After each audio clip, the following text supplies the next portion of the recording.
As a kid growing up in Western area, I saw him as someone who was an example of what is possible. Le rona re batla go tsama mo motong a gagwe re be good mo life. Really, I'm so excited. I'm super excited because I wanted this for Kagiso. So yeah. You know he's good, so whatever we're gonna see today is definitely gonna be good.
Hello guys,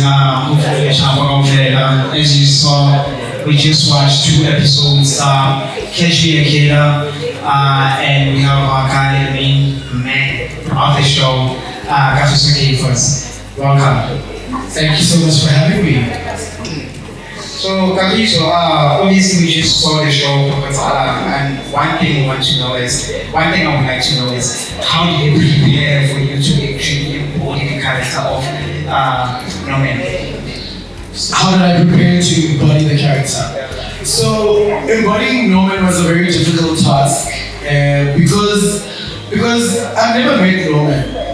If you guys watched and followed the story properly, Norman's serial killings and Norman's case happened around 1986. It started at 1986, to which I wasn't even born yet during that time. So honestly, before I actually got this job, after going for the audition and actually landing the role, I never knew who Norman Simons is. So as a performer myself, what I had to do was to do a lot of research on the character. I had to do a lot of character referencing, and unfortunately, online, as a performer, you go online to look for footage where you can see a person's mannerisms,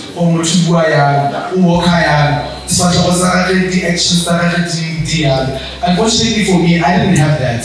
Because the only things I could find on Norman online were only pictures. So pictures were the reference. However, everything else was based on the book, because the story is based on a book. And I read the chapter on the station straggler, and this was my interpretation of how this man was.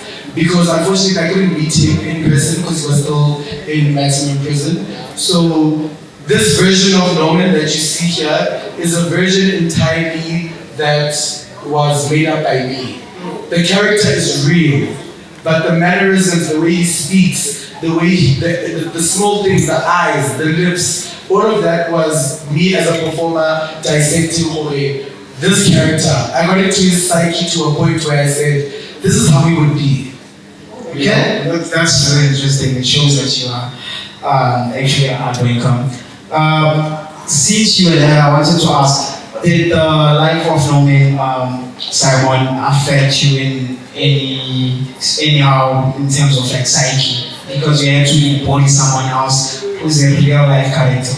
Oh, okay. So the life of Norman did not affect my psyche that much, because on set, so this is what happens. We go on set, and when we get on set, you shoot, you obviously have your script, you read your script, you know the story. I also had a psychologist on site.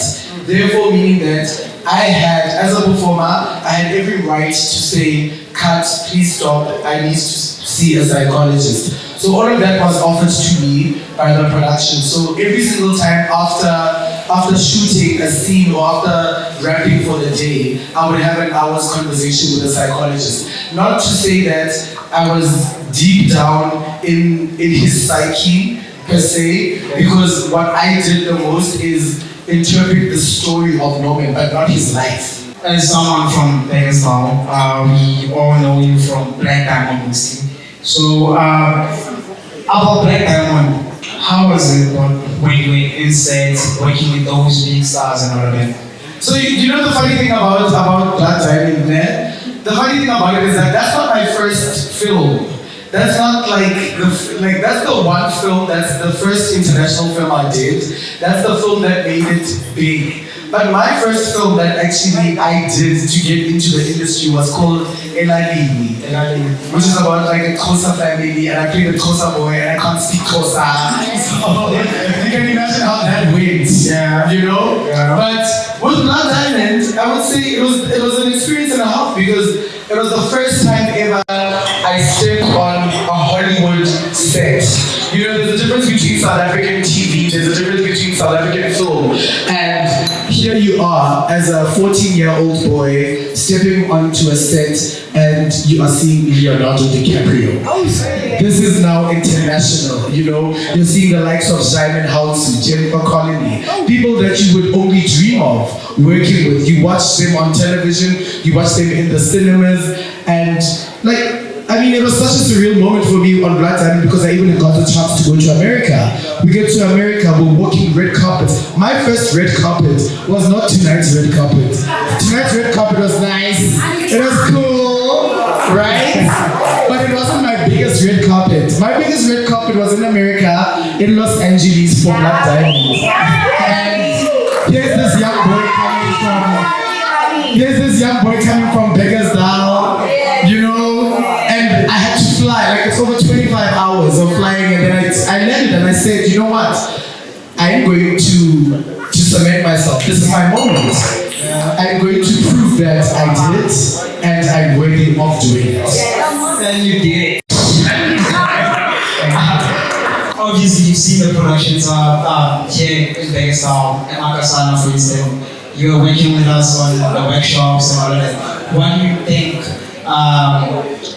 Where do you see the future of artists here locally? How much in the years to come? You working with them? What advice would you give to someone out there? And you know, I think more listening now, I think the times have changed. Back then, when I started in the entertainment industry, I had no mentor.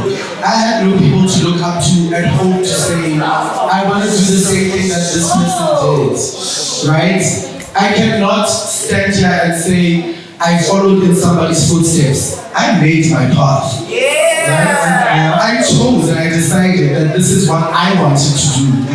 And in terms of your question with the current upcoming talent in the hood, I'm like, you guys are so lucky that you got people like me to come and say, guys, this is how it's done. Remember, this world, it's not all glamorous and stardom and celebrity. This is a business. This is my life. This is how I make money, you know? And if I can share the knowledge with the upcoming generation, by all means, I will gladly do so. So with Emma Kassan as well, I even said to them, guys, I saw the first season, we've got a lot to work on, I'm willing to jump, free of charge. This is my community. I'm going to empower my free of charge. And we did it, and it's now showing on YouTube, on the Major Plank YouTube channel, and it's amazing, and you can see the shift. You can see from people who are uncomfortable and just had a knowledge of, oh, I want to act, but you actually don't know the basis of being an actor, and that's what I taught them, you know. So yeah, I will always groom and always give advice and always share knowledge. That's the biggest thing. I can never put you on TV as Kagiso. I can never take you and say, I'm putting you on TV. True. But as Kagiso, I can give you the tools to get onto TV.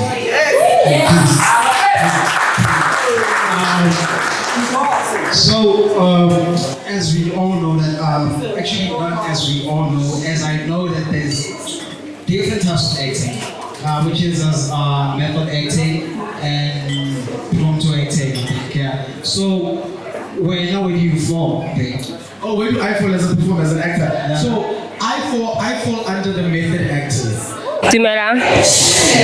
Okay, so earlier you said that you are a method actor. Would you like in future maybe to challenge yourself into trying other genres in your industry, in your acting world? So let me just clarify this, and I gave to everyone here a question. So she said, since I'm a method actor, would I like to try other genres? To challenge myself as an actor with acting in different genres. So method acting is not a genre, but it's the type of act. Yeah? So method acting can be used in comedy, it can be used in drama, it can be used in action. But the challenge for me is challenging myself to go into the different genres of film types, of filmmaking. So it's the genre of film where now I must get out of my comfort zone of comes easy. Everyone like I will cry easily because I'm a method actor. So now I need to get out of my comfort zone to now learn how to be funny, to learn how to use comical timing, and action. I would love to do action. I feel like in the country we don't have much action movies that are going on, but I feel like I want to be the next Black Panther. I want to be the next Spider-Man. I don't want to be the dying kid, the kid that's like in poverty. I want to be like the next big thing, So I would definitely do it. I'd definitely do it. Given the chance, I would. Yeah, I would definitely like to see you doing other things because I think you've got it in you to try other things and do it. Thank you so much. Sure. Thank you.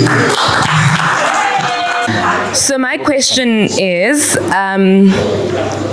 I read a lot, and I actually just recently read that Norman actually got released last year, which was 2023. Given the opportunity to actually meet him, given the opportunity to meet Norman, Uduti, Lena Aduti, what is the one question you would actually ask him? I got you. Oh, that is very difficult. I've actually never thought about it. I don't think I've got one question that I would ask that man. I think the one thing that I'd be interested in, I would ask Norman for his version of the truth.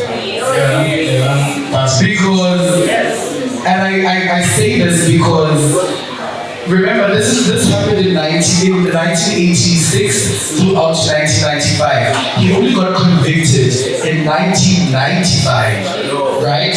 But he was accused for killing and kidnapping 22 children, but he only went to jail for one child out of the 22. Meaning that in that time, where was the law? How could they not identify whether this person is as guilty as he is for all the other 22 children? So, as much as the series is based on the story from Miki's perspective, Miki is the white lady. It's from her perspective as a detective. I'm also very interested in knowing the perspective of Norman. Were you maybe bribed to take these killings and say, yes, I did it? Because they could not place him on any one of those crime scenes, except for the one he got convicted for. So to answer your question, I would say, Norman, I've got all the time in the world. All I need to know is your version of the truth. Speaking of version of the truth, I saw there was so many emotions involved in the murders you had, and there was like a different kind of feel in terms of the kids you killed. So there was an emotion where you expressed your anger, and there was an emotion where you expressed like happiness, especially with Yvonne. How did that feel for you? So here's the thing with Norman. Usually serial killers are considered to be psychopaths, right? Norman is not a psychopath. Norman, if you had followed the story, there was a part where they showed Boise and the young Norman, right?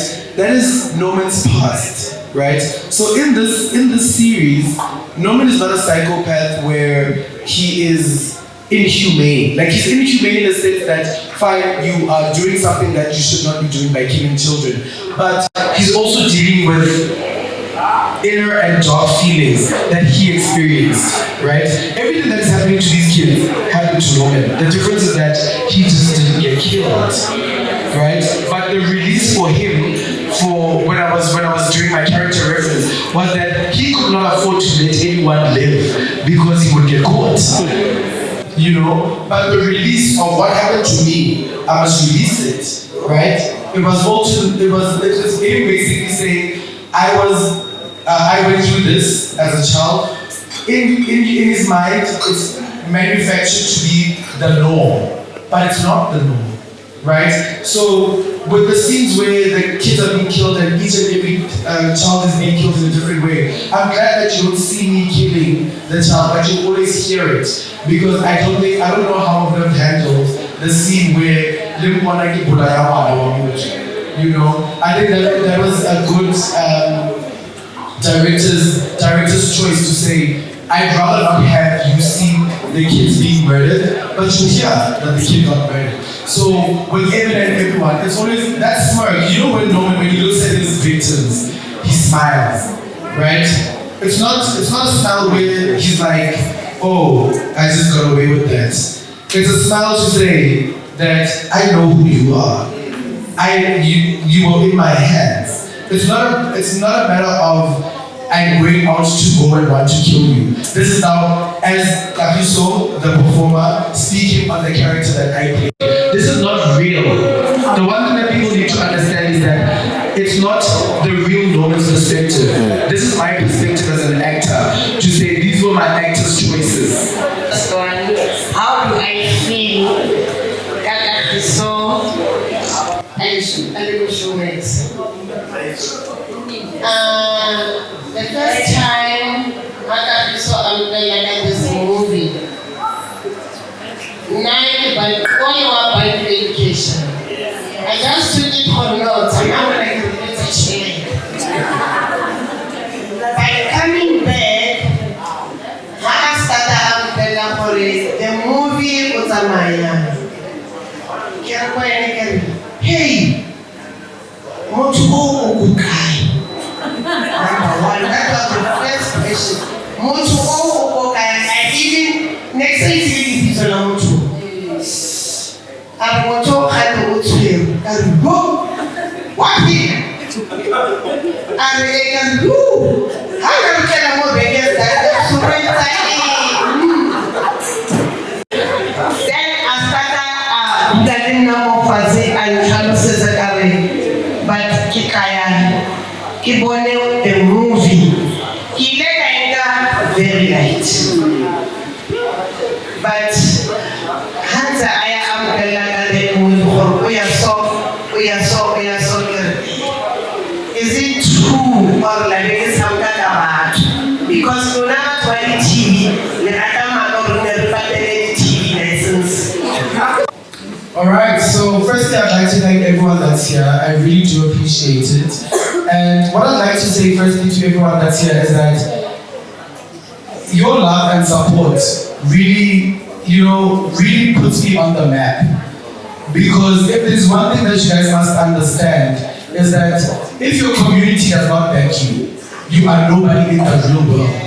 I would really love to thank you from the bottom of my heart. It really means a lot to me. Because they can't alone. I didn't talk about a can't alone and nobody's business. Make them say about it. For the duty they were calling me, for the duty they were but was still on my can't do it. How do you get our beggars now? I hate can't get the beggars now. If I was the beggars now, you're going to do it. Right? So, thank you guys so much for coming through. And support them like a power. I hope they continue to make sure wherever I go, I represent as well. Wherever I go, I speak well of our people and the place that I come from. Yes, why is it not that I am on I'm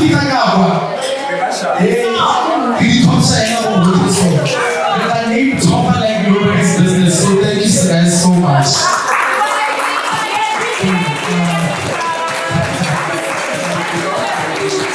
Guys, for anyone who's here or on the episode,